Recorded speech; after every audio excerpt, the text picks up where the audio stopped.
नमस्कार, मैं राकेश सिंघा। आज 19 मार्च है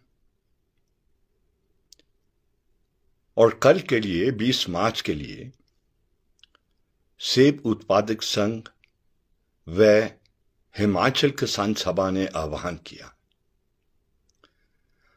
किया है कि हजारों की संख्या में हिमाचल प्रदेश की सरकार से बहुत महत्वपूर्ण विषयों को लेकर जो ये बेदखली की जा रही है और जमीन से ताल्लुक वाले प्रश्नों को लेकर एक किस्म की वार्ता करनी है, बात रखनी है, बात समझानी है। और इसलिए मैं आपसे हिमाचल किसान सभा की ओर से और सेब उत्पादक संघ की ओर से आपसे अपील करना चाहता हूं, बढ़ चढ़कर आपको शामिल होना है। यह एक किस्म का आखिरी मौका हमारे पास होने वाला है, जिस मौके के जरिए हम हिमाचल प्रदेश की सरकार को, जो बहुत से गैप रह रहे हैं, जो बहुत सी बातों पर हिमाचल प्रदेश की सरकार गंभीरता नहीं दिखा रही है, उन विषयों को लेकर एक आखिरी दफा हम उनसे एक किस्म से वार्ता करना चाहेंगे, समझाना चाहेंगे कि ये जो दौर चल रहा है, इस दौर से किसानों को आपको बचाना है। अब असल में इतनी ही अपील मैं करना चाह रहा था, लेकिन एक बात और आज कह रहा हूं। और वो बात क्या कह रहा हूं? वो बात ये कह रहा हूं कि जब हम हिमाचल प्रदेश की सरकार से अपील करेंगे तो निश्चित रूप से उस अपील में जो केंद्रित मुद्दा रहने वाला है वो कोर्ट से ताल्लुक रखता है, हिमाचल प्रदेश के हाई कोर्ट से ताल्लुक रखता है। वो ताल्लुक क्यों रखता है? वो इसलिए रखता है क्योंकि इस बेदखली के मसले को लेकर कुछ याचिकाएं स्वयं हिमाचल प्रदेश कोर्ट उसमें याचिका करता था। ये जुलाई में पहली ये याचिका हाई कोर्ट में आई, जिसमें याचिका करता स्वयं हिमाचल प्रदेश का हाई कोर्ट था। उसके बाद मेरी जानकारी के मुताबिक दिसंबर में और फिर एक याचिका 8 जनवरी 2025 को ये आई, जिसमें एक बहुत डिटेल्ड ऑर्डर आया है। और उस अगर डिटेल्ड ऑर्डर को अक्षर अक्षर लागू किया जाए तो मैं नहीं समझता हिमाचल प्रदेश के अंदर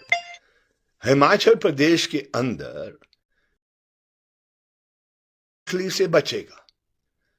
और इसीलिए जो याचिकाएं सुप्रीम कोर्ट के आगे इस विषय को लेकर गई, जो हाई कोर्ट ने बेदखली की, और हाई कोर्ट के बेदखली के बाद जो सुप्रीम कोर्ट ने 2 दफा जो ऑर्डर दिए हैं, मैं सेकंड ऑर्डर को आपके सामने पढ़ के दे रहा हूं।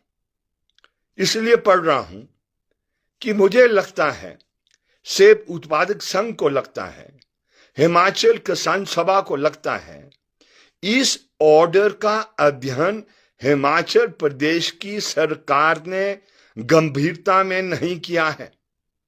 मैं सिर्फ उसके सार में जा रहा हूं और एक पैरा, जो पैरा 15 है उस ऑर्डर का, उस ऑर्डर को आपको पढ़ के दे रहा हूं। और आप मेरे पर यकीन करें कि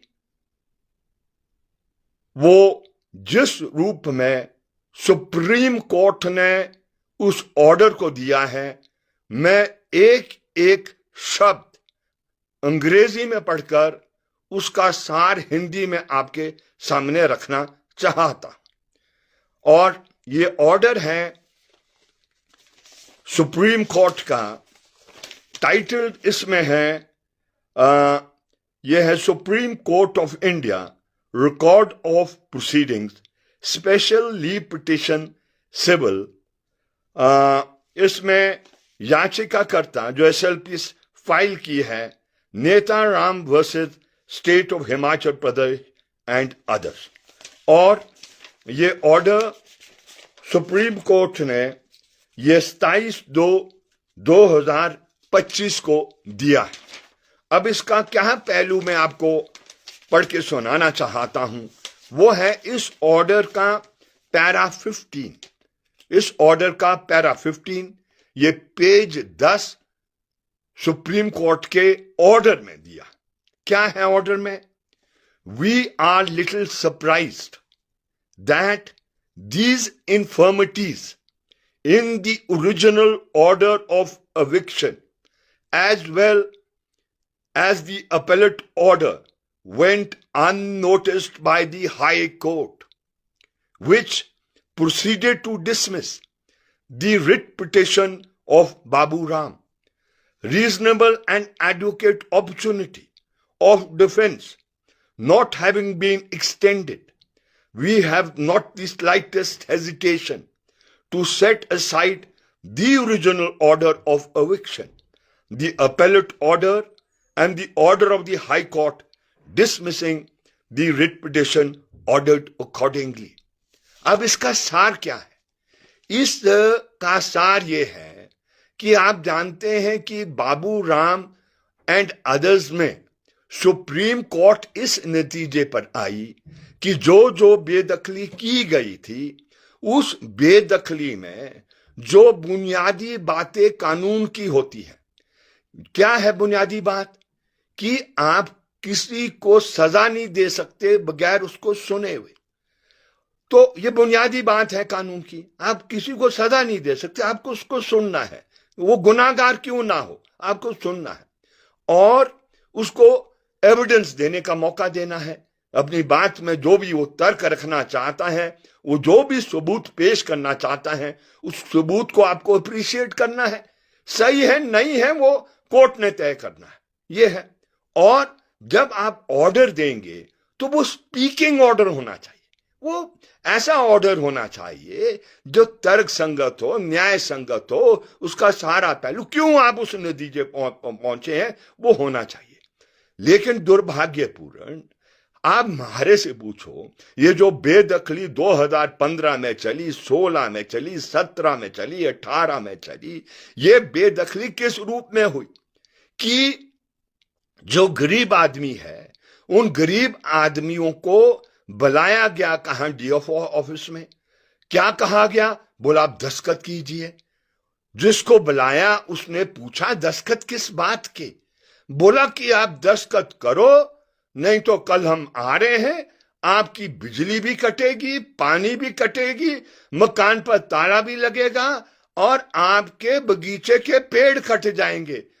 उन्होंने पूछा आप बताइए तो सही साहब कि हम किस बात के लिए ये क्या करना चाहते हैं, हमारा गुनाह क्या है इस बात के लिए? बोला दस्तखत करने हैं कि नहीं करने हैं, और लोगों ने दस्तखत कर दिए। और वो दस्तखत बाद में पता लगा ये बेदखली के दस्तखत थे। इस तरीके से 99% ऑफ दी बेदखली जो बेदखली की गई, 99% इस प्रकार की बेदखली की गई। और हैरानी की बात है डिविजनल कमिश्नर भी इन्हें इस बात को नजरअंदाज किया, और यही नहीं, ये हाई कोर्ट में भी ये बात ये नजरअंदाज हो गई। तब लोग सुप्रीम कोर्ट में गए और तब सुप्रीम कोर्ट इस नतीजे पर आए कि आपको नाप नपाई नोटिस देना, नोटिस प्रॉपर होना चाहिए, अकंपनीड होना चाहिए, जो आपके पास तथ्य है फॉरेस्ट डिपार्टमेंट के पास, इस तरीके से वो सारा काम कार्य होना चाहिए। ये इस तरीके से हुआ। लेकिन दुर्भाग्यपूर्ण सुप्रीम कोर्ट में इस ऑर्डर को देने के बाद भी हिमाचल प्रदेश की हाई कोर्ट की जो पीठ है, डबल बेंच, उस डबल बेंच ने उस ऑर्डर के आने के बाद भी बेदखली करते रहे। और फिर ये ऑर्डर आया, जो ये 28/2 का ऑर्डर है, जिसमें फाइनली जो सुप्रीम कोर्ट ने कहा है, क्योंकि अलग अलग किस्म के ऑर्डर्स वो आ गए थे, तो फाइनली सुप्रीम कोर्ट ने ये कहा है, the parties are thus directed to maintain status quo as it exists today until further order. इसका क्या मतलब है? इसका मतलब है बाबू राम का केस आया, उसमें एक समझ सुप्रीम कोर्ट ने बनाई, कुछ और भी याचिकाएं गई, जिस याचिका में जो हाई कोर्ट ने आदेश दिए थे उसको सुप्रीम कोर्ट ने अपहोल्ड किया। लेकिन जब ये वाला केस आया, फिर खुल के चर्चाएं हुई, और खुल के चर्चाएं होने के बाद सुप्रीम कोर्ट इस नतीजे पर आया कि ये अब बड़े बेंच में मसला जाएगा, एक नया बेंच कॉन्स्टिट्यूट होगा, और तब तक आप यथास्थिति बरकरार रखे। इसका सार क्या है? इसका मतलब क्या है? इसका मतलब है जो ये 8 जनवरी को हिमाचल प्रदेश हाई कोर्ट खुद याचिका करता बना है, जिसके लिए कंप्लायंस रिपोर्ट 26 मार्च को रखा है, और उसको पूनम गुप्ता भी उसके साथ जोड़ दिया है। पूनम गुप्ता क्या है? पूनम गुप्ता वो मुकदमा है जिसमें 2000 सन में हिमाचल प्रदेश के विधानसभा ने हिमाचल प्रदेश के लैंड रेवेन्यू एक्ट को संशोधित किया था। उसकी धारा 163 संशोधित की थी, 163A शामिल की थी, जिसके तहत लोगों को अपनी भूमि को नियमितीकरण करने के लिए एफिडेविट मांगे थे। 50 रुपए का स्टैम्प पेपर था, और उस स्टैम्प पेपर के साथ पूरी पटवारी की रिपोर्ट खसरा नंबर समेत और ततीमे के साथ वो दायर हुए। 4 लाख से अधिक फॉर्म लिए गए और सिर्फ 1,67,339 जमा हुए। लेकिन जब वो हो गया था तो ये मुकदमा हाई कोर्ट में गया उस कानून को रोकने के लिए। 4 दफा हाई कोर्ट ने एक किस्म के आदेश दिए कि नियमितीकरण का कार्य इंक्रोच्ड भूमि पर जारी रखा जाए, लेकिन पट्टे नहीं दिए जाए।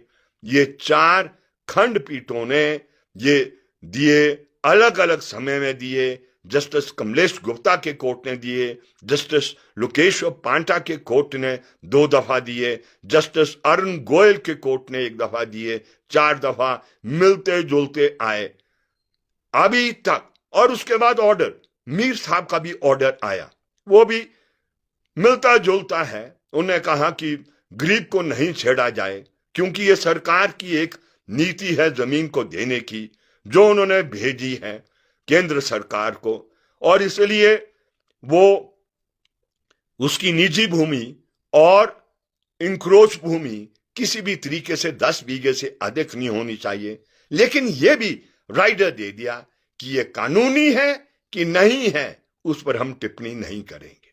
द फाइनल ऑर्डर 11 मार्च को आना था, दुर्भाग्यपूर्ण अभी आया नहीं है, वो भी 26 मार्च के लिए चले गया है। अब मैं क्या कहना चाहता हूं, हकीकत धरती के ऊपर क्या है मैं समझता हूं, कोर्ट कचहरियां उसको समझती नहीं। मैंने पिछले दिनों में भी कंदरेड़ी से, ये गड़ासू से, जगह जगह से जो रिकॉर्ड है, रिकॉर्ड पर शो किया। आजादी से पहले का रिकॉर्ड शो किया। बलसन के अंदर आप जानते हैं, जिनान में है ना, वो कागज वो भी मैंने दिखाए।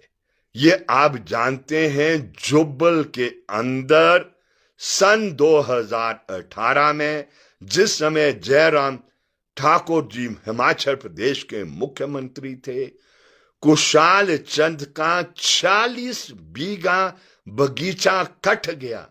क्या गुनाह किया था कुशाल चंद ने? कुशाल चंद ने जमीन राजा जुब्बल से खरीदी और उस पर बगीचा लगाया।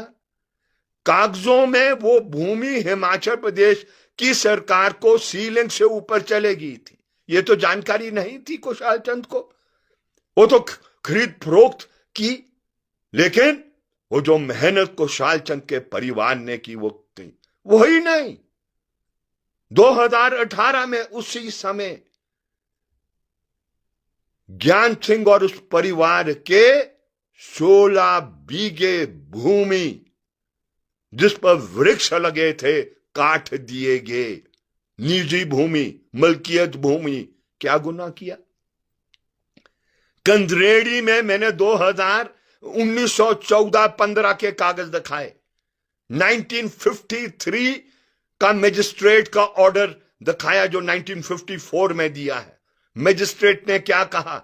जो 1330 बीघे भूमि कंदरेड़ी गांव ये ननखरी के इलाके में जो थी, जिसके भी इविक्शन के ऑर्डर ये 2015 में है मेरे ख्याल, वो जो इविक्शन ऑर्डर्स वहां के पारित किए गए उस समय के मैंने कागज दिखाए। आजादी से पहले पूरा गांव बसा है, लेकिन फॉरेस्ट ने आज वो फॉरेस्ट दिखा दिया। हालांकि मजिस्ट्रेट ने 1954 में अपने ऑर्डर में कहा है कि 1927 का जो फॉरेस्ट एक्ट है ये इस पर नहीं लगता। ऑर्डर है मजिस्ट्रेट का, वो कहीं चैलेंज नहीं हुआ। That order is final. लेकिन आपने जब कंदरेड़ी को दिखा दिया कि 1330 बीघे जो शामलात भूमि थी, 1974 के कानून के बाद वो जो कॉमन लैंड का, विलेज कॉमन लैंड का कानून आया था, वो सारा अब वो जंगल दिखा दिया गया। कैसे दिखाया, क्या क्यों दिखाया, समझ से बाहर है। यही नहीं, वो नीचे गड़ासू में भी इस तरीके से, जगह जगह इस तरीके से ये हो रहा है। कोई बचेगा नहीं। और ये नहीं मैं समझ पाया हाईकोर्ट ऐसा क्यों करना चाहता है। हाईकोर्ट बहुत न्यायपूर्वक होता है, न्याय देने का काम करता है। मुझे बताएं, आजादी के 76 साल बाद भी एक ऐसा ऑर्डर आएगा कि जो मकान आजादी से पहले बना है आज उस मकान पर ताला लग जाएगा, उसकी बिजली काट दी जाएगी, उसका पानी काट दिया जाएगा। ये क्या कर रहे हैं हम? ये तो युद्ध में भी ऐसा नहीं होता है कि युद्ध में इस तरीके का कार्य किया जाता है। इसलिए समझे हिमाचल प्रदेश की सरकार, मेहरबानी करके समझाओ, याचिका दायर करो। सुप्रीम कोर्ट का ऑर्डर है आपके पास, उसका अध्ययन करो और उसके अध्ययन करने पर इंटरवीन करो। मैं क्लियर हूं, we are very very clear. अगर कोई किसानों पर युद्ध करना चाहता है, युद्ध का जवाब युद्ध से दिया जाएगा। युद्ध का जवाब युद्ध से दिया जाएगा। हालांकि अभी तो सिर्फ हम हिमाचल प्रदेश की सरकार से विनती करने जा रहे हैं, उसे अपील करने जा रहे हैं, कोर्ट के सामने तथ्यों को रखा जाए, ऐसा हमारा मान्य है। अगर कोर्ट के सामने तथ्य सही तरीके से पेश नहीं हो रहे हैं, उनके आगे वो तथ्यों को सही तरीके से पेश करना है, उनको सही तरीके से पेश करना है। ये सिर्फ गांज उन पर नहीं है जो 193 केसेस हाई कोर्ट में चल रहे हैं। हाई कोर्ट ने स्वयं कहा है कि 5000 केसेस जो कोर्टों में चल रहे हैं 30 मार्च तक, वो उनका फैसला हो जाना चाहिए। 5000 और है जिनका फैसला जून में हो जाना चाहिए। और जब पूनम गुप्ता आएगा तो ये जो मन हाई कोर्ट ने बनाया है अभी भी पुनर्विचार करें। ये जमीन और जमीन से जुड़े प्रश्न सबसे जटिल प्रश्न है, ये आसान नहीं है। ये रियासतें थी, हिमाचल प्रदेश रियासतों का बना, ब्रिटिश इंडिया नहीं था। ब्रिटिश इंडिया में परमानेंट सेटलमेंट आ गया 1793 में, मेहरवाड़ी का सेटलमेंट आ गया, रोयतवारी का सेटलमेंट आ गया, ये जमींदारी का सेटलमेंट आ गया। लेकिन हिमाचल प्रदेश के अंदर रियासतें का जब विलय हुआ, उनके अपने अपने जमीन के कानून थे, अपने अपने मामला देने के वो नियम थे। और उसके बाद ये कार्य चला है कि भूमि का किस तरीके से वो करना है। तो मुझे बताएं, कोई आजादी से पहले उसकी निजी भूमि थी, उसका दर्जा बदल गया क्योंकि 1952 ने कहा all barren land, all waste land is forest land, और 1980 वो कानून का हिस्सा बन गया। जब वन संरक्षण कानून आया तो हम गुनाहगार हो गए, हम गुनाहगार हो गए। हमें किस बात की सजा कोर्ट देना चाहता है, किस बात की सजा देना चाहता है? क्योंकि हमने हिमाचल प्रदेश के निर्माण के लिए वो कुर्बानियां दी है, इसलिए हमें सजा मिलनी चाहिए।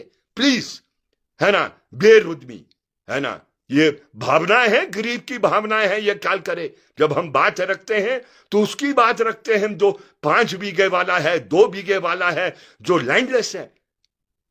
किसी को मालूम है जब हिमाचल प्रदेश में त्रासदी आई, हिमाचल प्रदेश में त्रासदी आई, मकान टूट गए, कितने लोग अभी भी ऐसे हैं जिनको उस त्रासदी का पैसा नहीं मिला। क्यों नहीं मिला? क्योंकि 9 तोड़ में उसने अपनी मकान बनाया था, और 9 तोड़ पर मकान बनाने के बाद उसका इंतकाल नहीं हो पाया। क्या वजह रही मैं कह नहीं सकता, लेकिन इंतकाल नहीं हुआ। और वो भूमि का दर्जा क्या बना? वो भूमि का दर्जा बना जंगल का। निजी भूमि टूट गई, सारी बह गई, मकान भी चले गया। मकान बनाने के लिए उसके पास 1 इंच भूमि नहीं है। आपने पैसा दिया, सरकार ने पैसा दिया, कहां बनाएगा मकान? मुझे बताइए, कहां बनाएगा मकान? हवा में मकान बनते हैं? कोर्ट मुझे बताए हवा में मकान कैसे बनता है। उधर लाहौल स्पीति में मेरी जानकारी में है, एक दफा ग्लेशियर आया, ग्लेशियर ने किसी गांव को पूरा का पूरा वो टूट गया, उनको कहीं बसाया गया, बाद में पाया गया ये तो जंगल में बसा दिया उनको। उधर ये आपका द्योरी घाट के अंदर इस तरीके से है, जगह जगह इस तरीके से है। समेज में बादल फटा, बागासरान में बादल फटा, सारा कुरपन वैली वो नीचे जमीनें लोगों की बह गई। पहले कानून था, जमीन के बदले जमीन मिलती थी, तबादला होता था, लेकिन अब तो all waste land is forest land. क्या कर रहे हो? क्या कर रहे हो? क्यों ऐसा कर रहे हो? मेहरबानी कर कर, इसलिए हमारी सरकार से भी अपील है, और जो गरीब आदमी हिमाचल प्रदेश का है, 5 बीघे से कम भूमि वाला है, हमारी उससे अपील है। हम जानते हैं आप किस पीड़ा से आज गुजर रहे हैं, लेकिन एक बात समझना, हम आपके साथ खड़े रह सकते हैं, हम आपको दिशा दिखा सकते हैं, हम आपको रास्ता दिखा सकते हैं। हम किसी के लिए लड़ नहीं सकते। लड़ना उसी को है जो पीड़ित है। इलाज उसी का डॉक्टर कर सकता है जो बीमार है, बेशर्त वो डॉक्टर के पास पहुंचे। इसलिए अपील है। और 20 मार्च के लिए अब 24 घंटे बचते हैं। मैं आपको हिमाचल किसान सभा की ओर से अपील करना चाहता हूं, कल का डेपुटेशन ऐतिहासिक बनाओ, कल की मोबिलाइजेशन ऐतिहासिक बनाओ। ये बहुत जगह चर्चा है कि गिराव, कोई गिराव नहीं है। हम अपनी बात को हिमाचल प्रदेश की सरकार के आगे रखने के लिए जा रहे हैं। हमारी ये कमजोरी है ना, समझे हिमाचल प्रदेश सरकार। अगर इस पर ठोस निर्णय हिमाचल प्रदेश की सरकार लेने में असक्षम रहेगी तो आप मान लें, अगर हिमाचल प्रदेश का हाई कोर्ट गरीब पर युद्ध करना चाहता है तो मैंने अपनी बात पहले शेयर कर दी। मानहानि का मुकदमा हाई कोर्ट बनाना चाहता है, बनाए, लेकिन आई हैव ऑल राइट, मेरा पूरा अधिकार है। संविधान के अंदर मैं सारे कार्यों को कर रहा हूं। संविधान मेरे लिए सर्वप्रिय है।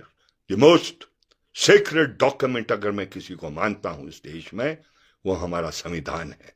ये संविधान एक व्यक्ति का काम नहीं है, दो व्यक्ति का काम नहीं है।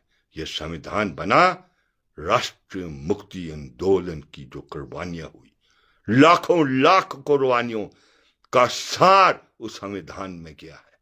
तब है यूनिटी एंड डाइवर्सिटी, तब है वो फंडामेंटल राइट, तब है वो right to life and liberty, तब है वो right to express one's views and the right to differ. ये वो हमारा संविधान देता है। उसके दायरे में ही हम काम करते, उसके दायरे से बाहर नहीं करते। इसलिए अपील सबसे कि इसको ऐतिहासिक बनाएं, और हम जानते हैं कि गरीब का कत्लेआम नहीं होने देंगे, उसको घर से उजाड़ने नहीं देंगे, उसके बाग बगीचे खेत खलियान से उसको उजड़ने नहीं देंगे। ये हमने मन पक्का बना दिया है। वंस अगेन अपील, बढ़ चढ़ के आए। 10:30 बजे पंचायत भवन में एकत्रित होंगे और वहां से चौड़ा मैदान की ओर जाएंगे। जो स्थान सरकार ने निर्धारित किया है वहां पहुंचेंगे, और उसके बाद अपनी बात को रखने के बाद हिमाचल प्रदेश की सरकार से वार्ता करने के लिए कल जाएंगे। बहुत बहुत शुक्रिया, बहुत बहुत धन्यवाद।